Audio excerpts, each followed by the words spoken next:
Manalangin tayo.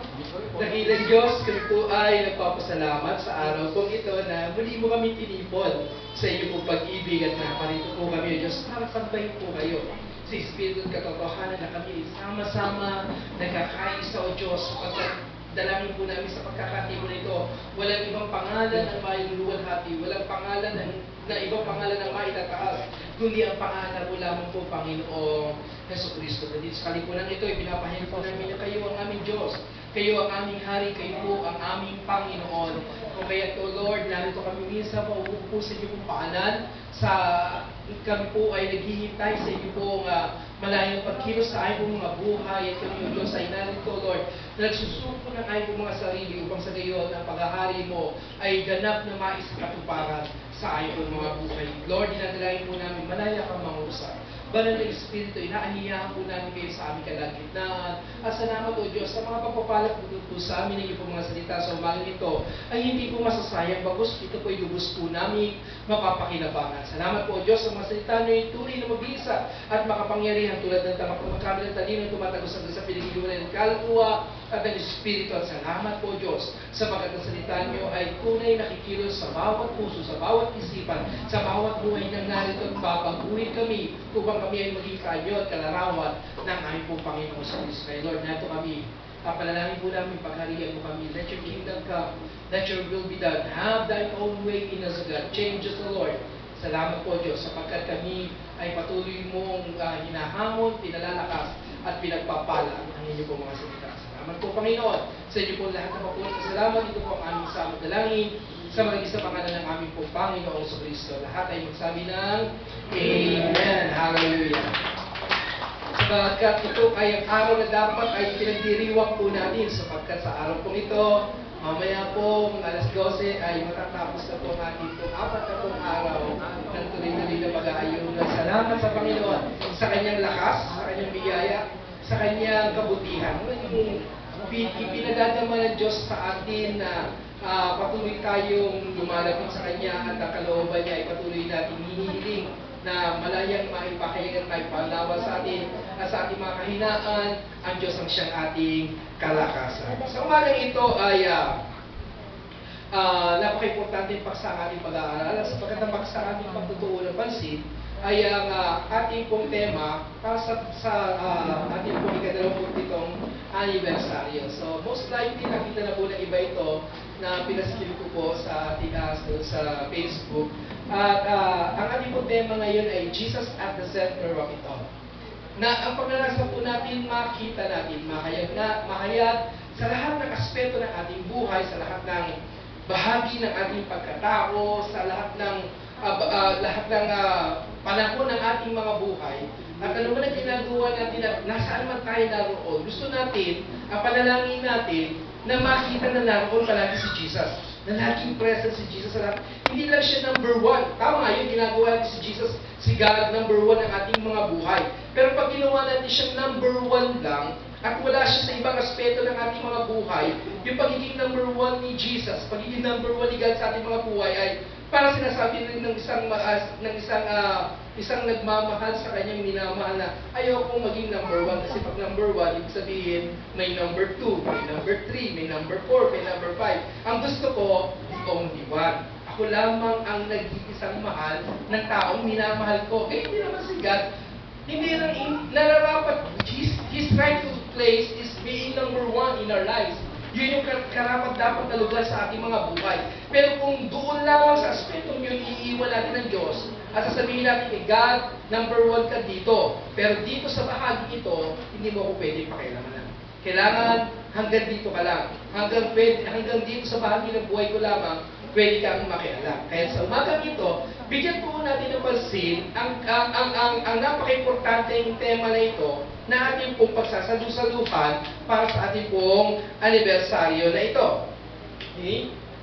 Ang sabi po ng mga talata, sa Philippians chapter 2, na binasa po natin kanina, and I'm just quoting verses 9, 10, and 11, the last verses. Ang sabi po rito sa New Living Translation, therefore, a term of conclusion, after he has Paul have discussed yung kung ano si Jesus, kung ano yung katangian niya, yung mabuting halimbawa na ipinakita sa atin ng Panginoong Jesucristo, yung mga katangian na dapat ay nakikita at nakahayag sa ating mga buhay bilang mga anak ng ating Diyos. Sabi nito, therefore, God elevated him to the place of highest honor and gave him the name above all other names. So dahil ginawa ni Jesus sa lahat ng iyon, hanggang sa doon sa krus ng Kalbaryo siya ay napako, nagtigis ng dugo, nagbuwis ng kanyang buhay para sa kaligtasan ng lahat ng tao sasampalataya sa kanya.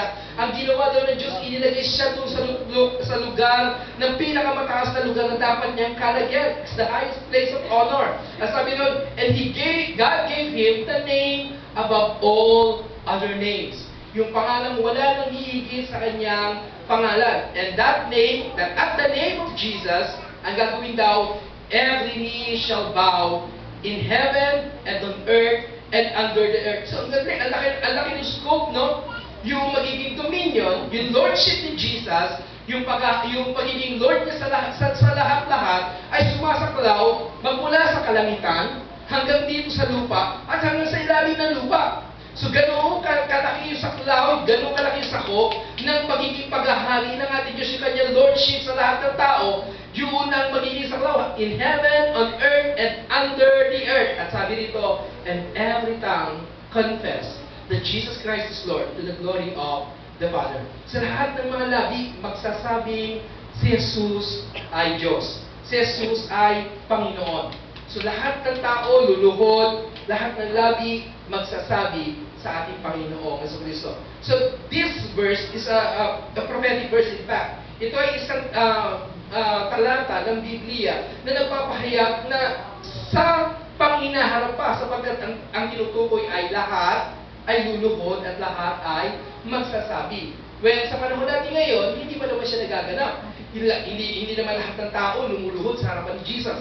Hindi rin naman lahat ng tao ay nagsasabi na si Jesus ang kanilang Panginoon. So, ibig sabihin nito, ay nananulugan lamang na ang talatang ito ay magkakaroon pa ng panghinaharap na kaganapan na kung saan sa panahong iyon, sa araw na iyon, sa dakilang araw na iyon ay itinalaga ng Diyos sa kasaysayan ng sangkatauhan. Ang lahat ng tao luluhod sa harapan ni Jesus at ang lahat ng labi ay magpapahayag na si Jesus ay ang kanilang Panginoon.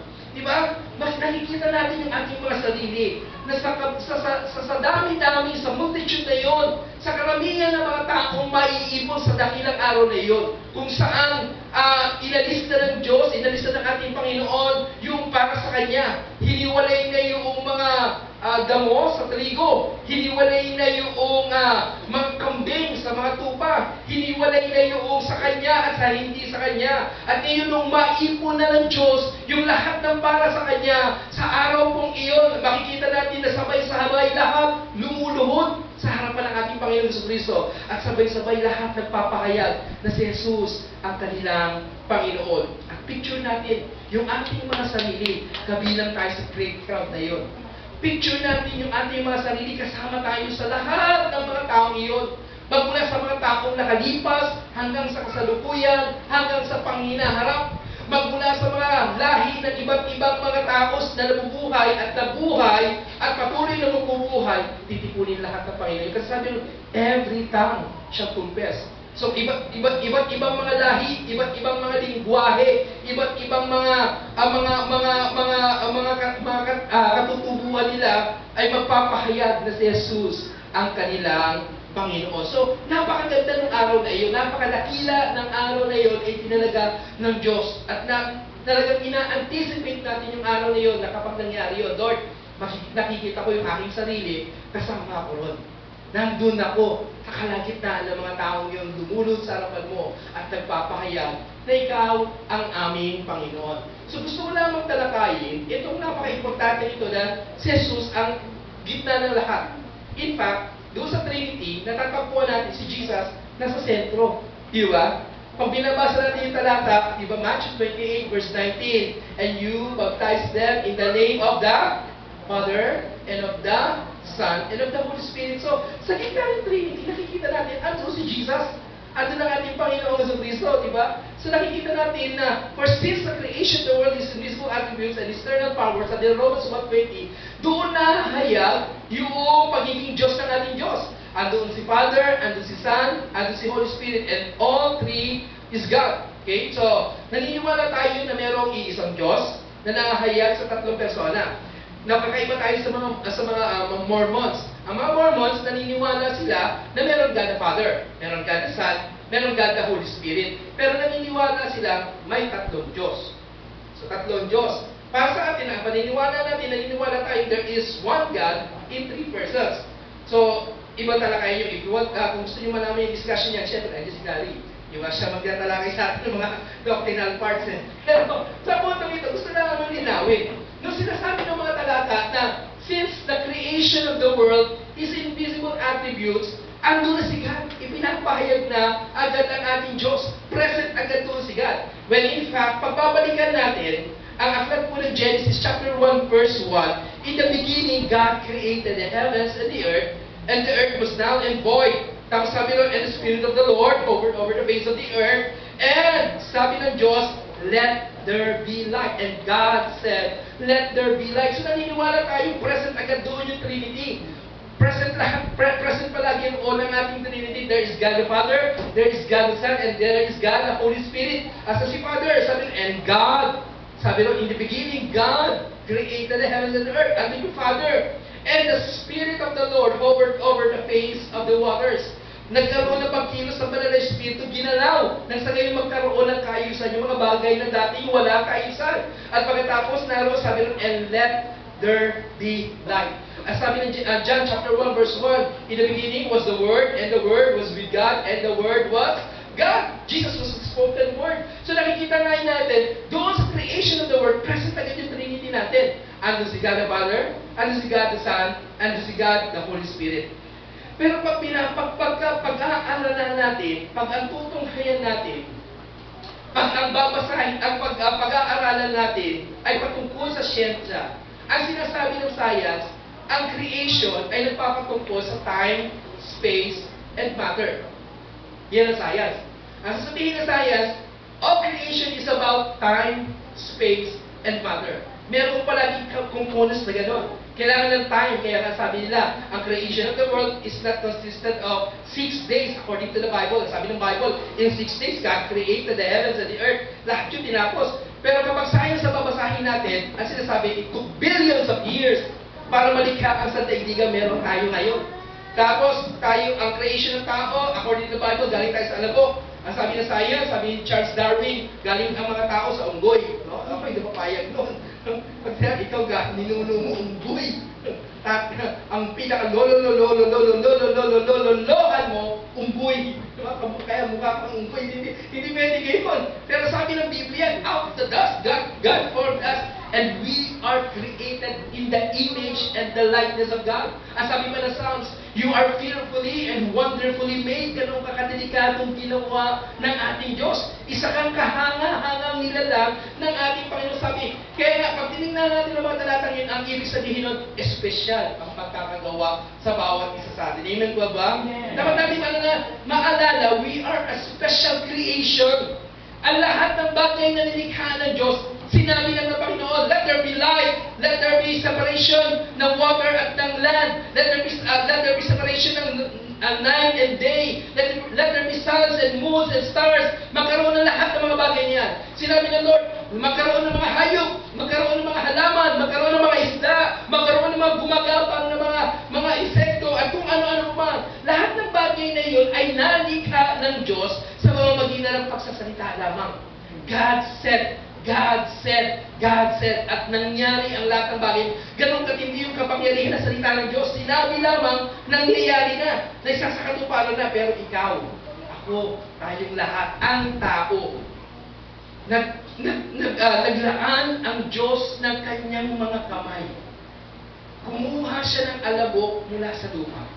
Humugis ng tao, at pagkatapos tininyahan sa ilong upang magkaroon ng buhay. Hindi po tayo pinasok sa oven.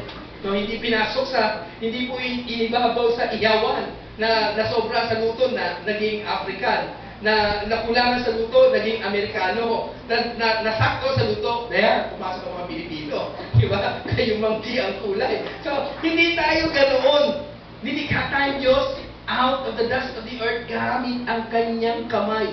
at pagkatapos siningahan niya upang magkaroon ng buhay. At yan ang creation natin. At napaka-special tayo kasi ginamit ng Diyos yung kanyang kamay. At ibigay ng Diyos sa iyo ang kanyang hininga upang magkaroon ka ng buhay.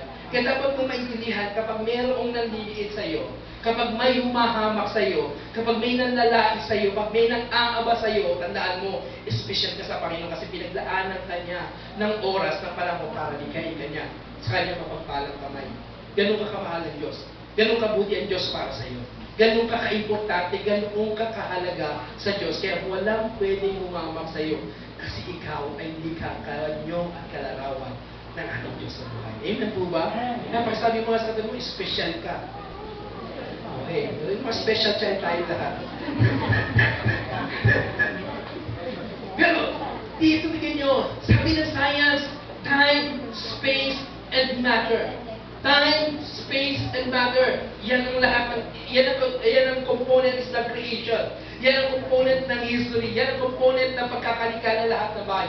Pero, pag pinansin mo, if you're going to analyze, present pa rin si God doon.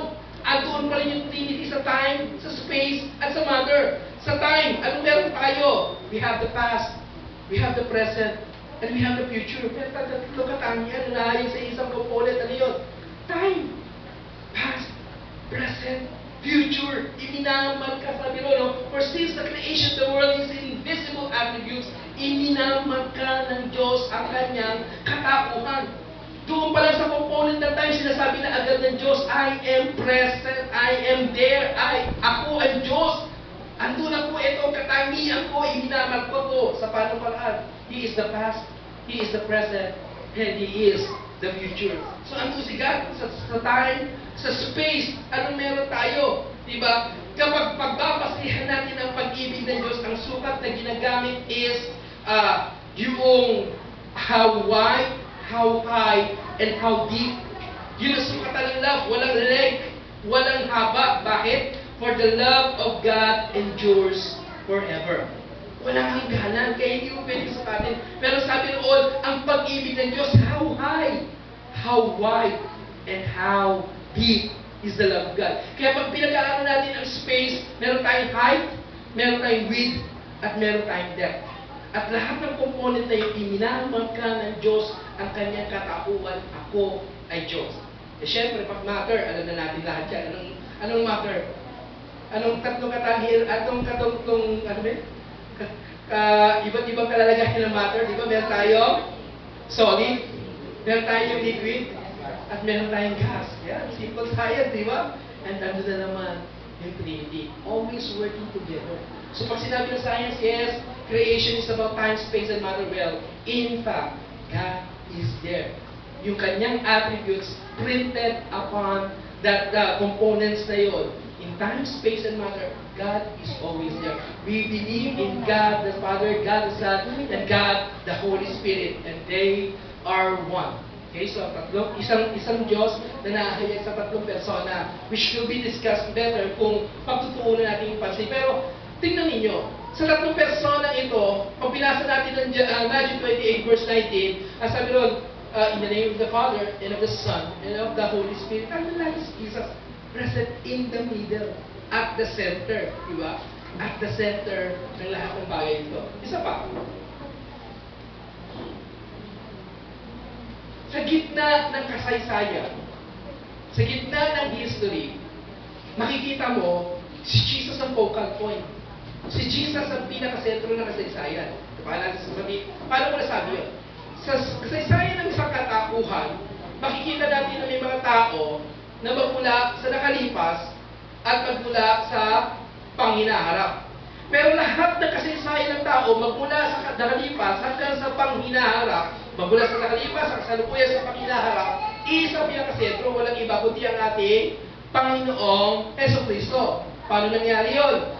At pag ginagamit natin kalendaryo, meron tayong BC at meron tayong AD.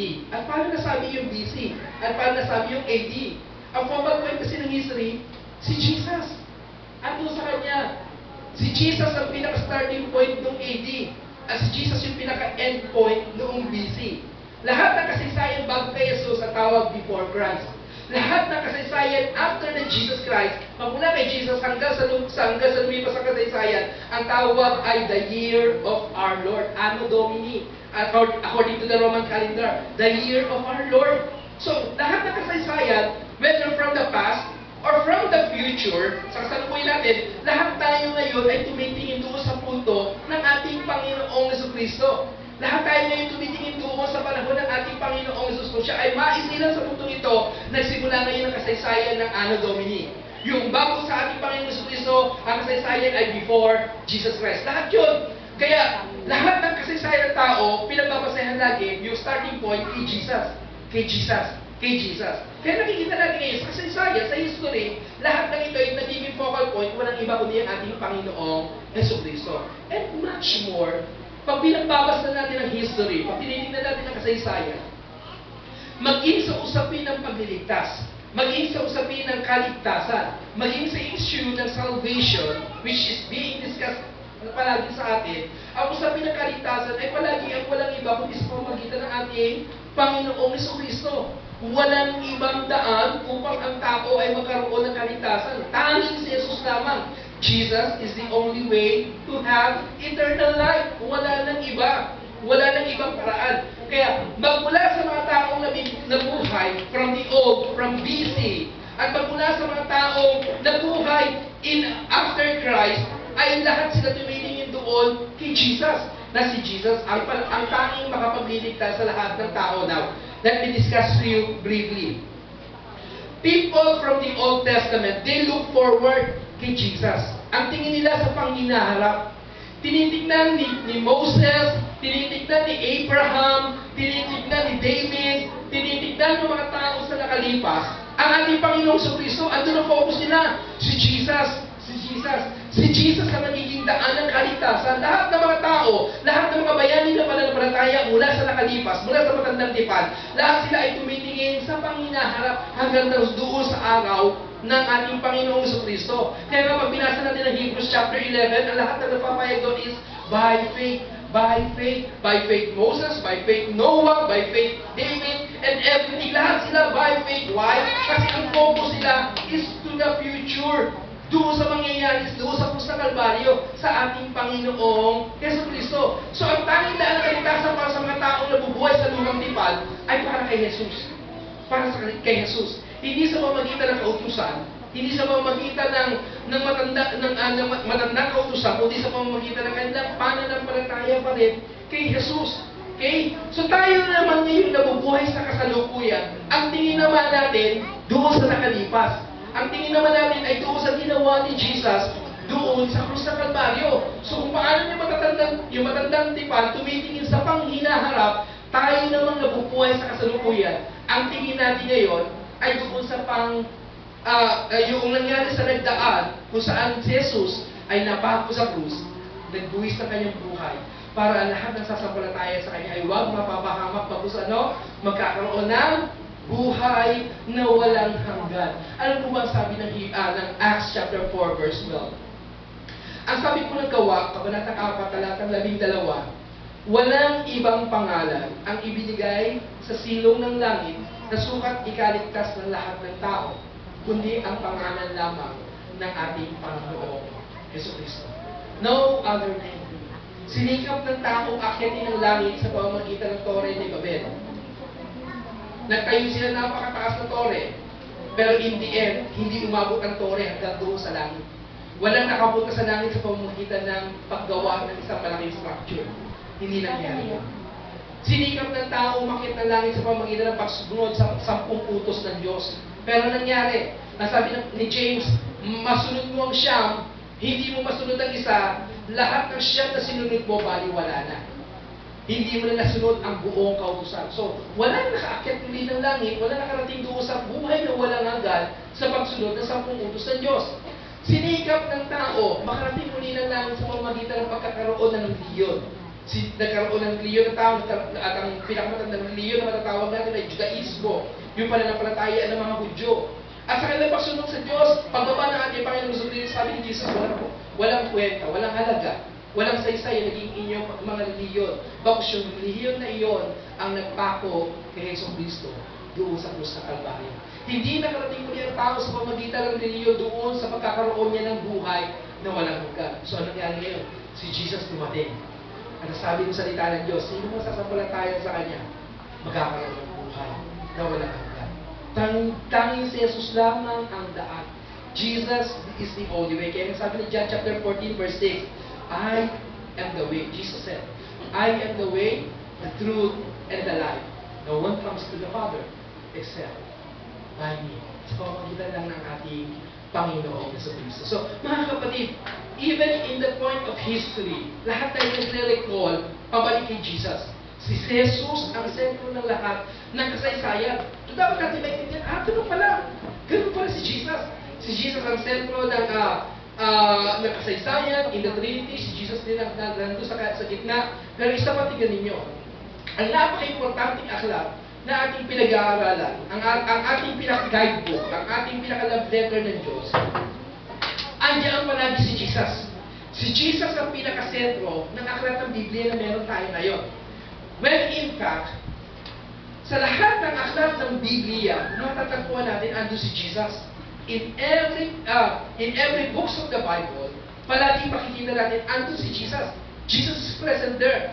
Kaya nga ang Biblia natin ay, bagamat siya ay a library of 66 books, isang compilation ng mga 66 na aklat mula sa mahigit 40 author na isinulat sa loob ng 1600 years. Ganoong kahabang panahon na naisulat ang buong aklat ng Biblia at inipon siya kahit na magkakaiba ang kalalagayan sa buhay at iba't iba ang antas ng karunungan at iba't iba ang mga pinanggalingang backgrounds, iba't iba ang panahon ng kanilang pagkakasulat, and yet, iisa ang mensahe ng Biblia. At ang pinakatema ng Biblia, walang iba, kundi ang ating Panginoong Jesucristo. Jesus is at the center ng ating scripture na pinag-aaralan palagi. Tingnan ninyo. Kung mabilis kayo magsulat, sundan niyo mabilis kong pagsabi. In Genesis, pinangako si Jesus doon, He is the seed of the woman in Genesis chapter 3 verse 15. Ipinangako siya doon na mahulog sa pagkakasala ang tao, agad-agad Jesus was promised. He is the seed of the woman. Kaya nga, pansinin niyo, noong mamatay si Abel at muling magkaanak uli si Eva at ang pinangalan niya sa anak niya ay Seth, dahil ang naalala niya ang promise sa kanya ng Panginoon, the seed of a woman, at magkakaroon siya ng isang anak na lalaki na magiging tagapagligtas. Kaya kinakala niya ngayon, si Seth na yon. Si Seth na yung magiging tagapagligtas sa katauhan, pero ang promise ni God is in the future pa, sa katauhan ng ating Panginoong Jesucristo. Kaya sabi nito in Genesis chapter 3 verse 15, makikita natin He is the seed of the woman. In the book of Exodus, si Jesus is the Passover Lamb. Ang ating Panginoon Jesus sa Passover Lamb. Siya yung dahil doon sa Passover Lamb, yung lahat na merong dugo sa kanilang mga hamba, ng kanilang mga pintuan, hindi sila namatay. Bago sila ay nilampasan ng anghel ng kamatayan at sila ay nagkaroon ng buhay. Naligtas sila mula sa kamatayan kasi Jesus yun. Si Jesus yung ating Passover Lamb na imbis na dadaanan tayo ng kamatayan, ang tinanggap natin ay buhay. In the book of Leviticus, syempre, He is our high priest. Siya yung namamagitan sa atin doon sa trono ng Diyos. Siya yung umaharap para sa atin. Siya yung nananalangin para sa atin. So, in the book of Numbers, He is the cloud by day and the pillar by night. He is the presence. Siya yung presensya ng Diyos. The cloud by day. Alam niyo ba, napaka-importante sa kanila, for 40 years, ang bayan ng Israel wandering in the desert, in the wilderness. Tapos, nagbibigay sa kanila ng lilim, yung cloud.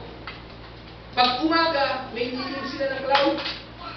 At kapag gabi, wala pa namang Meralco noon, diba, wala pa namang kuryente noon, ang ilaw nila, yung pillar of fire. Nagbibigay sa kanila ng ilaw sa gabi at nagbibigay sa kanila ng lilim sa umaga. Ganun katindi ang Diyos. Pagkatapos, in the book of Deuteronomy, He is the prophet like unto Moses. Kaya pag nababasa ninyo, yung in the New Testament, kapag nababasa nyo in the New Testament, kapag tinatanong siya ng mga tao, are you the prophet? Ikaw ba yung propeta? Ang nire-refer nila ay yung sa Deuteronomy chapter 8, yata, or 18. In Deuteronomy 18:18. Yung prophet na yun is the prophet like unto Moses. Ikaw ba yung propeta na ipinangako na magiging Mesiyas? So, Jesus yun. Doon sa Pentateuch, pakikita natin present agad ang ating Panginoong Jesucristo. Eh, di natatapos doon ang aklat ng Biblia. In the book of Joshua, He is the captain of our salvation. In the book of Judges, He is our judge and lawgiver. In the book of Ruth, He is our kinsman and redeemer. Yung kinsman, napaka-importante nun. Yung isa-save ka mula doon sa walang mag-aalaga sa'yo, walang mag-aaruga sa'yo, andyan yung kinsman mo para i-redeem ka. So, ito yun, no? So, ginawa, si Jesus present palagi roon. Pagkatapos, in the book of 1st and 2nd Samuel, He is our trusted prophet. Maraming propeta, pero si Jesus yung trusted prophet. In the book of 1st and 2nd Kings, He is the Lord our King. In the book of 1st and 2nd Chronicles, He is our reigning King. Matapos ang mga prophetic, mga historical books, padako tayo doon sa panahon ng post-exilic in the book of Ezra. He is our faithful spouse. In Nehemiah, He is the builder of the broken walls. Si Jesus ang nagtatayo ng mga broken walls. In Esther, He is our Mordecai. So, napaka-importante ng mga picture na pinapakita sa atin in the Old Testament. Pagkatapos sa ating mga poetical books, in Job, He is our Redeemer. In Psalms, He is the Lord our Shepherd. Psalms chapter 23. In Proverbs, He is our wisdom. In Ecclesiastes, He is our lover. In the Song of Solomon, He is our beloved fair one. Manginibig natin. Ganun katindi. Minamahal tayong lahat ng ating Panginoong Jesucristo. In the prophetical books, sa major prophets tayo, in Isaiah, He is the Prince of Peace. Alam na natin yan. In Jeremiah, He is the balm of Gilead. Yung sakit natin, meron magpapagaling sa atin. In the book of Lamentations, He is the weeping prophet. Palaging umiiyak. In Ezekiel, He is the wonderful four-faced man. Yung may four-faced man kasi Ezekiel eh. Na tumitingin sa north, sa south, sa east, at sa west. Nakakaalam ng lahat ng bagay. Si Jesus. In Daniel, syempre, He is the fourth man in the fiery furnace. Naalala niyo yun? Nung ihulog si Shadrach, si Meshach, si Abednego, paghulog doon, sabi ngayon ng hari, di ba tatlo lang hinulog natin? Bakit nagkaroon na ng 4 na tao? Si Jesus, yung present, doon sa fiery furnace na yung kasama ng tatlo. Na yung mga naghulog, sila namatay, pero yung hinulog, hindi namatay. Kaya tandaan natin, kapag dumaraan tayo sa matinding apoy, kapag dumaraan tayo sa matinding pagsubok, pag dumaraan tayo sa mga panahon na tayo ay pinapailalim sa mga pagsubok at matitinding karanasan, lagi nating alalahanin, andoon si Jesus, present, hindi tayo iniiwan. Amen po ba? Kaya na sinabi niya Isaiah, lumakat man ako sa tubig, hindi ako malulunod. Lumakat man ako sa apoy, hindi ako masusunod. So kahit anong panahon ng ating buhay, andun palagi, present si God palagi sa ating mga buhay. Dapat tayo sa mga minor prophets. Sa minor prophets in Hosea, He is the faithful husband. Alam niyo ba yun? Ang book of Hosea, inutusan siya ng Lord, mag-asawa ka ng isang babaeng prostitute. At yung asawa mong yan ay iiwan ka, tatalikuran ka at magkakaroon ng ibang asawa. At kukunin mo siya uli. Ganun ka din hindi pinagawa sa kanya ng Panginoon. Akapunin mo siya para maging asawa mo uli. Bakit para saan yun? Para ipakita niya na yung asawa ng propeta Hosea na ito ay katulad ng bayang Israel. Asawa ko kayo, pero tinatalikuran niyo kung pumunta kayo sa ibang Diyos. Sumasama kayo sa ibang Panginoon, pero mahal ko pa rin kayo. At gusto ko kayo kunin muli. Kaya yung picture na pinapakita ng Hosea, He is the faithful husband. In Joel, He is the Holy Ghost baptizer. Siyempre, Joel chapter 2, in the last days, He is going to pour out His Spirit. In Amos, He is the burden bearer. In Obadiah, He is mighty save. In Jonah, He is our foreign missionary. Pinadala si Jonah para mag-mission sa bayan ng Nineveh. In Micah, He is the messenger with beautiful feet. In Nahum, He is the avenger of God's elect. In Habakkuk, syempre, He is God's evangelist. In Zephaniah, He is our Savior. In Haggai, He is the restorer of God's lost heritage. Ano yun? Sa Haggai, nag-build sila uli ng temple ng ating Panginoon. In Zechariah, He is the fountain open in the house of David. In Malachi, He is the Son of righteousness with healing in His wings. Punta na tayo sa New Testament. In Matthew, He is the Messiah. In Mark, He is the wonder worker. In Luke, He is the Son of Man. And syempre, in John, He is the Son of God. He is the Word. Sa Gospel. Sa historical books, in Acts, He is the foundation of the church. Diba? In Romans, He is our justifier. In 1st and 2nd Corinthians, He is our sanctifier. Pauline epistles na po ito. In Galatians, He is the redeemer from the curse of the law. In Ephesians, He is the Christ with unsearchable riches. In Philippians, He is the God that supplies all our needs. Favorite verse natin yun. Ano yun? Philippians chapter 4 verse 19. In Colossians, He is the fullness of the Godhead bodily.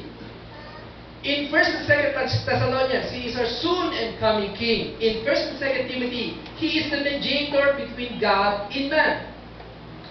In Titus, He is the faithful pastor. In Philemon, He is the friend that sticketh closer than a brother. In Hebrews, He is the blood of the everlasting covenant. General epistles. In James, He is the great physician. In 1st and 2nd Peter, He is the chief shepherd. In 1st and 2nd and 3rd John, He is love. In Jude, He is the Lord coming with 10,000 of His saints.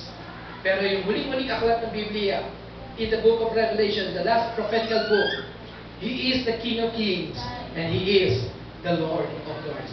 So, magmula sa aklat ng Genesis hanggang sa dulo ng aklat ng Biblia, sa aklat ng Payag, always si Jesus nasa sentro. Iilan lamang yan. Sa mga pagpapahayag, si Jesus ay naroon sa lahat ng aklat ng Biblia. Marami pa tayong pwedeng sabihin, pero kinuha lang natin yung pinakahayag sa bawat aklat. Pinakaangat na mga tema sa bawat mga aklat. At lahat ng mga aklat na ito nagpapahayag, si Jesus ang pinakasentro ng aklat ng Biblia. Kaya, pag binabasa natin ang aklat ng Biblia, makikita natin palagi ano si Jesus. Present si Jesus. Present si Jesus. Present si Jesus. Kaya dapat na maintindihan natin ngayon. Katulad na sabi ko nakaraan, sabi ng Hebrews chapter 4 verse 12, ang salita ng Diyos ay tulad ng tabak, magkabila ang talim, tumatagos hanggang sa pinaghihiwalayan ng kaluluwa at ng espiritu, na nakatatarok ng pinakamalalim na panukala ng tao. Walang ibang makapangyarihang sandata na kayang tumagos hanggang sa pinaghihiwalayan ng kaluluwa at ng espiritu. Walang ibang sandata, walang ibang tools, walang ibang instrumento na pwedeng gamitin ng tao para tumagos hanggang sa pinaghihiwalayan ng kaluluwa at ng espiritu. Hindi kayang baguhin ng sino man sa atin ang ating kapwa-tao sa pamamagitan ng tuloy-tuloy nating pagpapagalit, tuloy-tuloy nating pangangaral. Pagsabihan mo ng pagsabihan ng isang tao, paulit-ulit pa rin siyang gagawin yon. Kasi ang salita natin, walang kapangyarihan. Kahit anong uri ng pagalit natin, kailan ka ba matututo? Hanggang kailan ba kita pagsasalitaan? Tagagawa mo bang kainin na lahat ng mga salitang masasakit na sinasabi ko sa iyo? Kasi wala namang kapangyarihan salita natin eh. Kahit ano pa sabihin natin, walang power yan, powerless. Powerless ang lahat ng words natin. Tanging kaya lang mag-penetrate hanggang sa pinaghihiwalay ng kaluluwa at ng espiritu, yung salita ng Diyos. So kung magagalit tayo, gamit natin salita ng Diyos. Pag may papagalitan ka, naaalala mo ba ang sabi sa iyo ng salita ng Diyos? Ito ang salita ng Diyos. At nakakatuwa, meron ako nabasa isang post, sabi niya, noon, kapag merong taong nag-backslide, nanlamig muna, backslide agad, so, backslide agad. Nanlamig muna. Nanlamig. Noon, ang ginagamit na panakot ay, hindi ka ba natatakot ang punta sa impyerno? Ginagana pa ang aral. Hindi ka ba natatakot, yung mga warning na binibigay palagi, hindi ka ba natatakot na mapunta ka sa impyerno? Hindi ka ba natatakot na paluin ka ng Diyos? Hindi ka ba natatakot na ganito mangyayari sa buhay mo kapag wala ka sa Panginoon, hindi ka niya iingatan? Hindi ka ba natatakot na pangalan mo ay mabulag sa aklat ng buhay? Yan lahat ng panakot na ginagawa. Pero ngayon daw, pinaka-the best warning na dapat natin ipaalala doon sa taong nanlalamig sa Panginoon ay sabihin natin sa Kanya, naroon ako nung araw na tanggapin ko si Jesus bilang Panginoon, hari ng pagligtas ng buhay. Naroon ako nung itaas ng kamay mo at isupo mo ang buhay kay Jesus. Naroon ako nung ipahayag ng labi mo na si Jesus na ang magiging Panginoon ng buhay mo. Naaalala ko yung araw na yun, nung gumawa ka ng pangako sa harap ng Diyos. Kaya sana kung naaalala mo yun, dapat naaalala mo yun, may ginawa ka pangako sa harap ng Panginoon at sobra-sobra ka na ginawa. So, dapat natin maalala, it's not our words that are powerful. It's the Word of God. Salita ng Diyos na may kapangyarihang magbago ng buhay ng mga tao. Hindi natin kaya baguhin yung ating sistema ng pamilya natin, di ba? Kung hindi mo kayang baguhin ang asawa mo, hindi mo siya kayang baguhin sa pamamagitan ng pag-ibig mo. Oh, I love you, mahal kita. Babaguhin kita ng pag-ibig ko. Hindi. Hindi mo ubra. Tanging yung word ni God, yan na, nauna siya sa akin. Tanging yung word ni God ang makapagbabago ng bawat mga tao. Hindi kaya baguhin ng sino man. Hindi kaya baguhin ng sino man ang sino mang tao. Hindi ng pag-ibig, hindi ng pagmamalasakit, hindi ng pag-aaruga. Nakakatulong, totoo. Totoo nakakatulong yun. Pero ang tanging mabisa at makapangyarihan na tumatagos hanggang sa pinaghihiwalayan ng kaluluwa at ng espiritu ay ang salita ng Diyos. Kaya noon kami, naalala ko si Pastora, kapag pinapaalahanan niya kami, hindi niya kami sinasabihin ang salita niya. Sinasabi niya palagi sa amin kung ano sinasabi ng salita ng Diyos. Kasi, knowing, alam niya na hindi kami kayang baguhin ang mga salita niya. At ang tanging may magagawa sa buhay ng bawat sa amin ay kung ano yung sinasabi ng salita ng Diyos. The only powerful tool na kayang magbago ng buhay ng tao is the Word of God. Word of God. Kung gusto mong baguhin yung sitwasyon ng buhay mo, trust the Word of God. Panawakan mo, panindigan natin yung salita ng Diyos. Kung gusto mong mabago yung buhay ng tao, gamitin natin yung salita ng Diyos. Gamitin natin yung salita ng Diyos. Hindi kayang baguhin ng pera, sino mang tao. Madadamitan mo yan. Mabibihisan mo, mapapapogi, mapapaganda, makakayusan mo. Pero in the end, ganun pa rin ang klase ng pagkatao niya. Pero kapag ang salita ng Diyos ang ginamit natin sa kanya, mababagong buhay niya, yayaman din siya. Di ba? Nasagana siya. Bakit? Kasi ang pangako ng Diyos, sobra-sobra. Napakahilig. One time I was listening kay sino ba magaling na teacher, bro? Si Charles Stanley, no? Charles Stanley. Charles Stanley ng Touch Ministry. One time I was listening, nakikinig ako sa kanya. May nagtanong daw sa kanya. Kasi there was this time na, there was this point of time ng history ng church ay binila kung ilan yung mga pangako ng Bible. Tinanong sa kanya ngayon dahil knowing he's a great teacher. Tinanong sa kanya, how many promises are there in the books of the Bible? So, intellectually, hinahamon siya. He was being challenged intellectually. Kung talagang alam mo ba yung Biblia, dapat alam mo kung ilang promises meron ang Bible.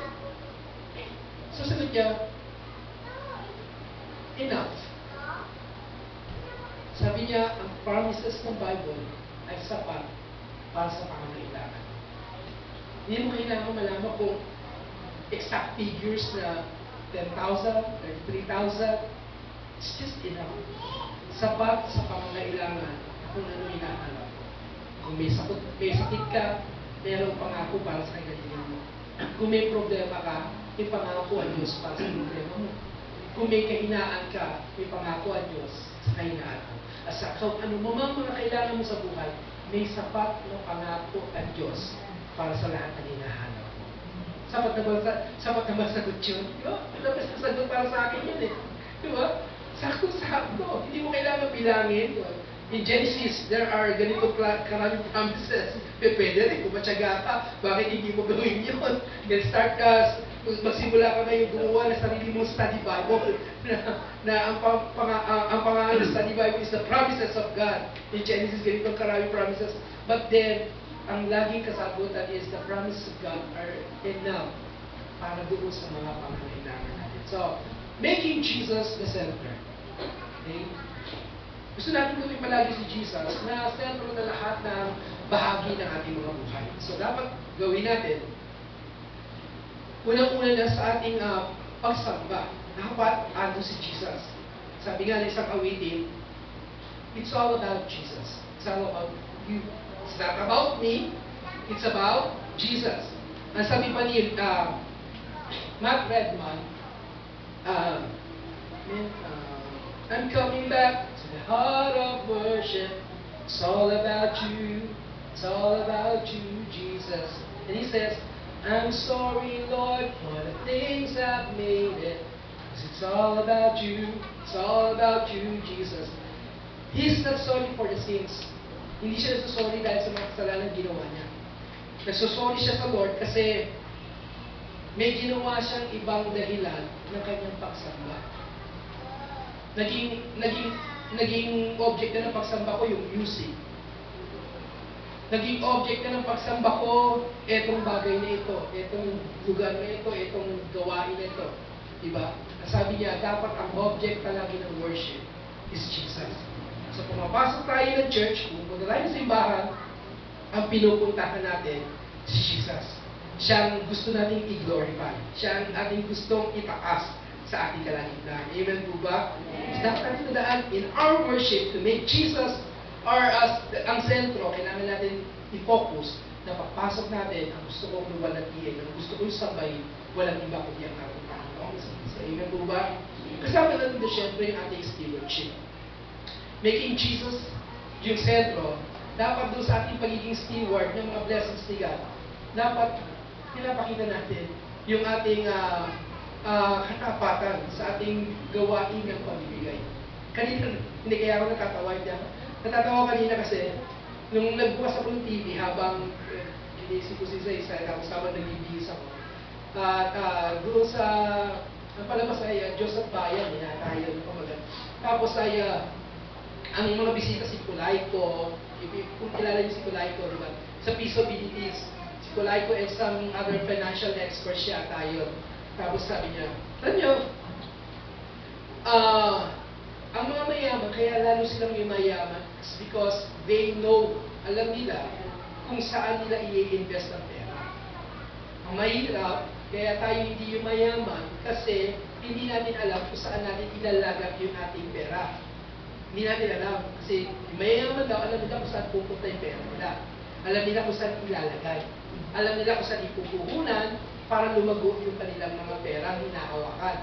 Sa may hirap dahil kulang tayo sa information, hindi natin alam kung saan natin dadalhin yung ating mga itinatabing mga pera para gawin puhunan. Kaya nangyayari, hindi natin napapalago kung ano meron tayo. Pero the issue is, kaya ng lahat, kaya ng bawat isa, kaya ng kahit sino na sumagana. Dumami ang kanyang pera. Kaya ng bawat isa, kung alam niya lamang kung saan niya dadalhin yung kanyang mga pera at kung saan niya ipaglalalak ang kanyang pera para ito ay lumago. So, sabi niya, natawa lang ako kanina, sabi niya, if you're going to, kung isa kang manggagawa, sabi niya, kung isa kang manggagawa, nagsusweldo ka ng minimum sa isang araw, and you're going to save 30 pesos a day, sabi niya, that would mean 1,000 pesos a month. So, most likely, parang gano'n. At yung 1,000 pesos a month mo, for a span of 30 years na magtatrabaho ka, at ilalagay mo siya doon sa isang investment na pwede mong paglagakan, yung isinusubi mo na 1,000 a month at ilagay mo sa tamang lugar na paglalagakan mo, sabi niya, pagdating ng 30 years, meron kang 15 million. Gulat ko, ganun ba yun? Kasi kung kinukwenta ko, most likely nasa around 400,000 lang. So less than 400,000 for a 30 years na i-invest mo siya, iipunin mo lang yung pera. Pero kung ilalagay mo raw siya sa tamang lalagyan, kung ilalagay mo siya sa tamang pagpupunan, yung pera daw na iniipon mo na hindi mo ginagalaw, at for a period of 30 years, magiging 15 million. Pag retire mo, isa kang milyonaryo. Ganun pala yun.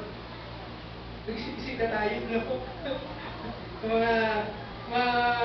Kasi, sabi niya, ang investment ay paggastos din yan. Gastos yan na inilalaan mo para sa panginaharap. Nilalaan mo para sa hindi mo gagastusin ngayon. Nilalaan mo yan, gagastos mo pag panginaharap, pag wala ka ng pinagkakakitaan, meron pang gagastusin sa panginaharap. So yun sinasabi niya. Kaya dapat kasama sa budget ng mga tao, sa kinikita nila sa bawat araw, ay itinatagida para sa kailangang kinabukasan. Now, bakit ko dinala yun? Because good stewardship ay nagpapakita meron tayong Diyos sa ating buhay. Dapat natin gusto natin pamahalaan na mabuti kung anumang kapapala na ipinagkakaloob sa atin ng ating Panginoon. Amen po ba? Mga kapatid, tayo po ay tinuturuan na gawin palagi natin sentro ang ating Panginoon.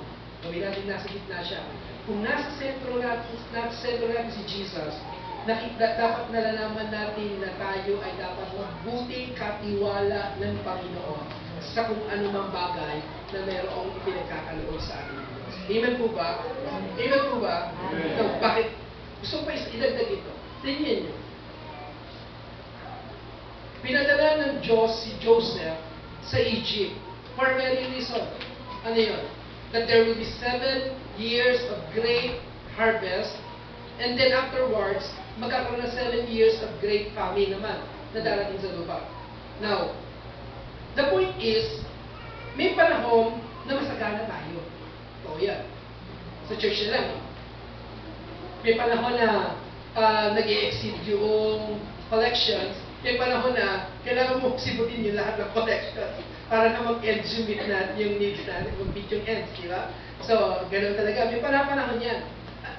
Anong picture? May panahon tayo sa buhay natin na there will be great blessings na dumating sa buhay natin. Sumusobra.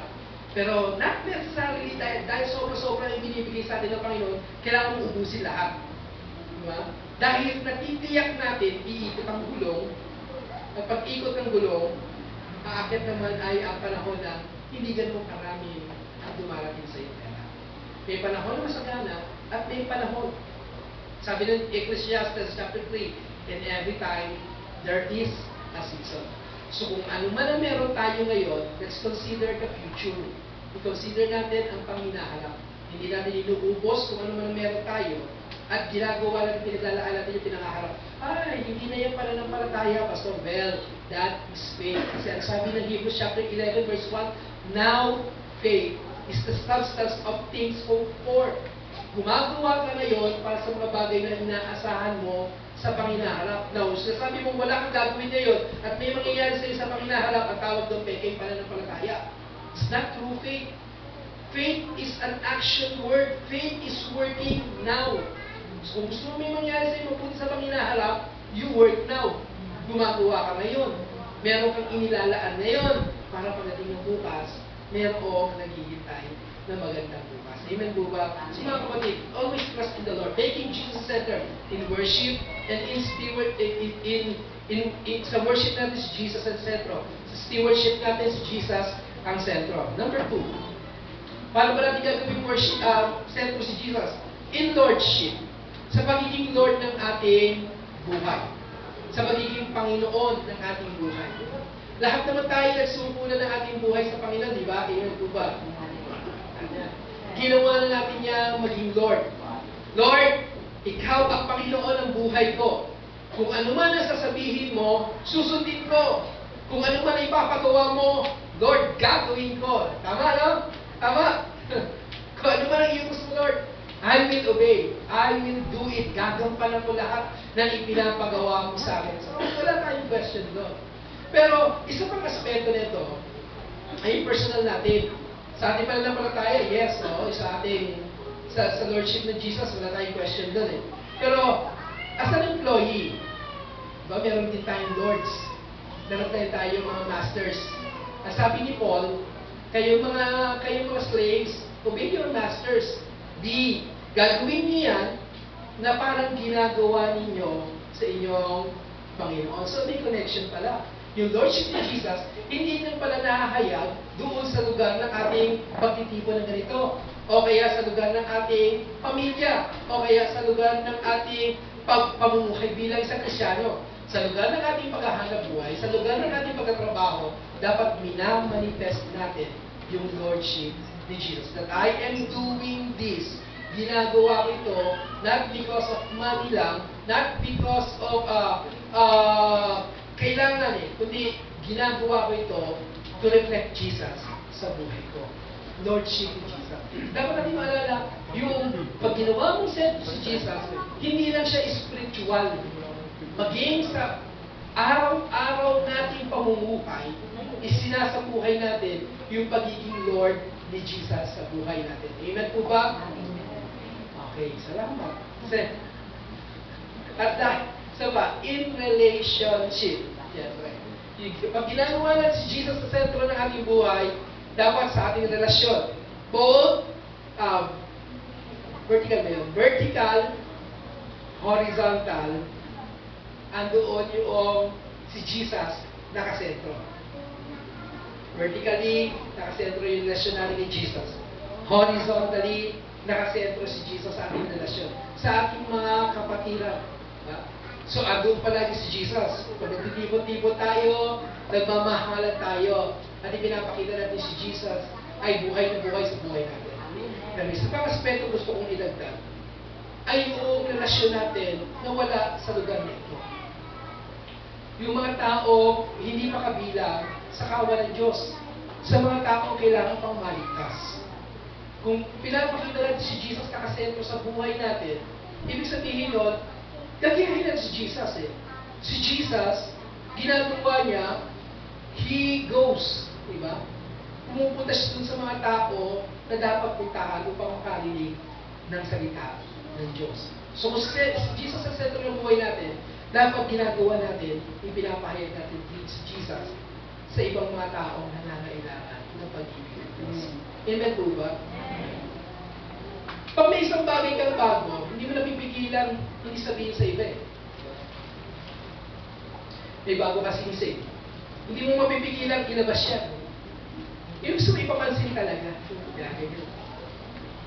Bakit ka ganyan-ganyan? Wala na, makati yung daliri ko. Kaya naman pala eh. Diba? O kaya may bago kang yoyo. Init? Naka-aircon na tayo, init. Gusto mo ipalabas, gusto mo ipakita. Gusto mo iparada sa harap ng mga tao. Pag meron kang bago, yung meron ka. Masyado excited sa bagay na yan. Pinapakita mo yan, di ba? Hindi mo itinatago yan. Eh, kung si Jesus, talagang excited ka kay Jesus. Yung boyfriend nga, pag may bagong boyfriend, may bago kong boyfriend. May bago kong girlfriend. Excited ka daw, di ba? Uy, sa wakas, nagka-boyfriend na ako. Excited ka ron. Eh, mas lalo naman si Jesus, di ba? Kung nasa niyo si Jesus, mas excited ka na sinasabi ngayon si Jesus sa iba. Amen po ba? Excited tayo kagabi, no? Nanalog gilas. We're going to Spain. Lalaban tayo sa world. Diba? Astig, panalo. Tuwa-tuwa natin kagabi. Sigurado, pagkataon na naman ngayon, tiba. Sigurado, pagkataon na naman ngayon, kahit nakapunta ng lugar, usapan, kainan, mamaya, inuman, kung ano-ano po mga gagawin, present palagi yan. Si Tiba. Ang galing ni Alapat, ang galing ni Gito ganyan. Diba? Ang lupit ni LA, diba? Steve na siyang galaw. Ang lupit ni Jason Williams. Jason Williams. Ang galing. Parang talaga lupit nila lahat. Tapos mga kwento, galing talaga ni Gito. Excited tayo kinakwento yung mga bagay niya. Sana huwag natin makalimutan sabihin ni si Jesus. Pero mas magaling niya si Jesus. Alam mo, mas magaling na si Jesus. Diba? Si Jesus, kapag nasa puso mo, sumuwak siya sa puso mo, hindi ka na mapupunta sa impyerno. Magkakaroon ka ng buhay na walang hanggan. So, kung excited tayo kay Jesus, kung sentro na si Jesus, magiging bahagi siya ng lahat ng relasyon natin. So mga kapatid, sa sonship natin, gusto ko yung dagdag